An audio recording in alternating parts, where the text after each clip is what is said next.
The former world motor racing champion Ayrton Senna has been pronounced clinically dead after a crash at this afternoon's San Marino Grand Prix. What began as a normal Formula One weekend in 1994 at the notorious Imola circuit in Italy would soon be remembered as one of the most tragic and eventful moments in the sport's history. Shocking crashes, one nearly fatal, and a deadly accident during the qualifiers shook both spectators and drivers. Despite these warning signs, the legendary Ayrton Senna determinedly entered the track, unaware that a final adjustment to his car, some debris on the track, and a loss of tire pressure would have disastrous consequences.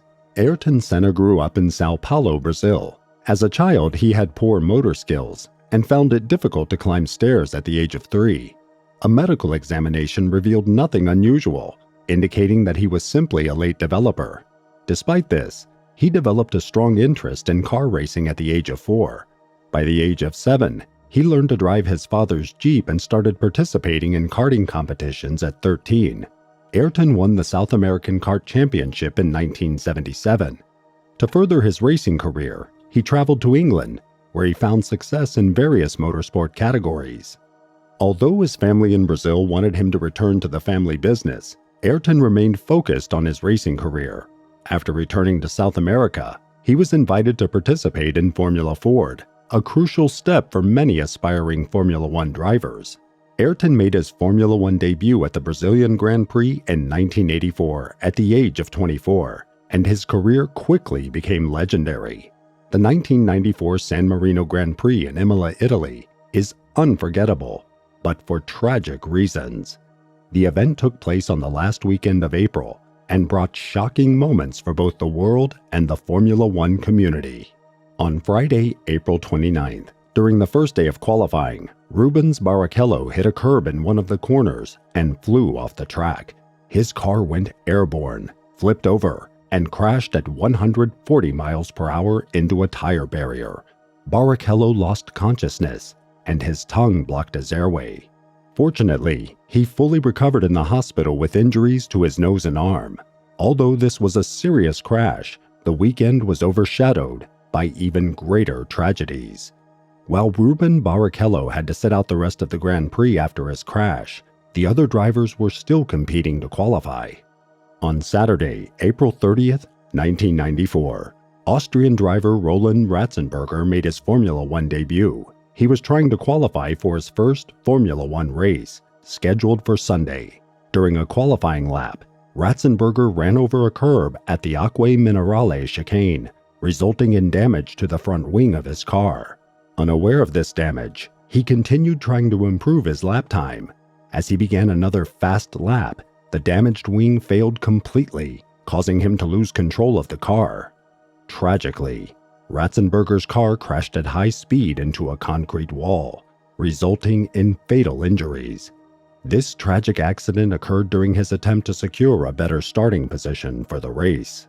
The Grand Prix weekend was overshadowed by Rubens Barrichello's nearly fatal crash. Ratzenberger's passing marked the first fatal incident during a Grand Prix weekend in 12 years, causing deep shock and sorrow in the Formula One community. Ayrton was deeply affected by Ratzenberger's passing. Although they weren't particularly close, the tragedy hit Ayrton hard. Sid Watkins, a friend and neurosurgeon, informed Ayrton of the news and advised him to withdraw from the race and take time to mourn. However, Ayrton chose to continue racing the next day.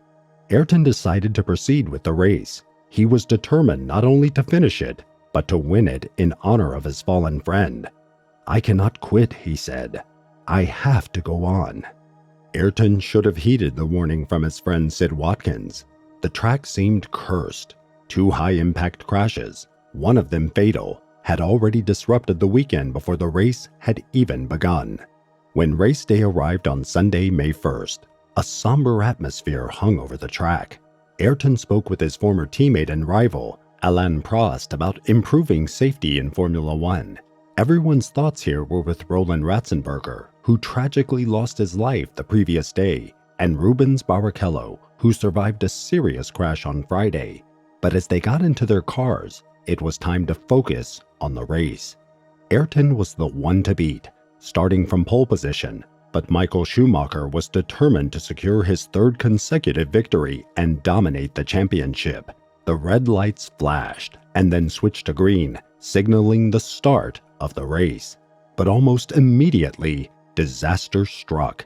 It was as if fate itself was telling the drivers not to race, as two cars collided. The incident didn't cause injuries among the drivers, but debris flew into the crowd, injuring 8 fans and 1 police officer. Despite this, the race continued. The safety car was deployed, instructing the drivers to follow it at a slow pace for several laps while track workers cleaned up the scattered debris from the collision. After lap 5, the safety car pulled in, green flags were waved, and the race resumed. However, during the slow laps, the race car's tires cooled significantly, causing tire pressure to drop. Ayrton led the pack, with Michael Schumacher close behind. It promised to be an exciting race for a packed audience and millions of viewers worldwide. In the 7th lap, just 2 laps after the safety car had pulled in, Ayrton approached the infamous Tamburello corner. This corner was notorious for its danger. It was a flat-out turn with little space between the track and the concrete wall. There was no tire barrier to soften any impacts, and over the years, this corner had caused multiple crashes and injuries. Ayrton and the other drivers were aware of the risks of taking high-speed corners, but their skill and training usually kept them safe. Unfortunately, sometimes things went terribly wrong. Under pressure from Michael Schumacher, Ayrton entered the Tamburello corner at 190 miles per hour.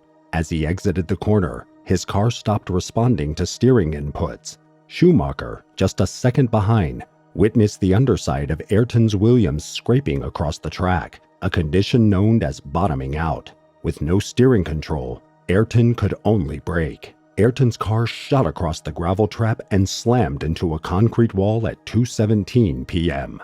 The car hit the wall at a terrible angle, rebounded, and came back onto the track in the path of the other cars.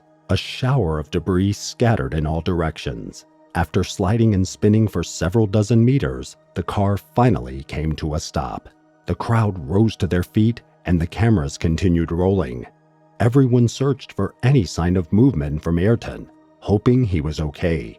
There was a slight movement of his head, which brought a brief sigh of relief from the viewers. However, Ayrton was far from okay. The medical team rushed to the scene of the accident and arrived within a minute. Fans anxiously awaited good news after days haunted by nightmares of crashes, medics, stretchers, and medical helicopters. This was the 3rd incident. Sid Watkins, who had urged Ayrton to take a break the day before, hurried to the wreckage of his friend's car. He knew it was bad even before he got there. The entire right side of the car was destroyed, but the survival cell remained intact.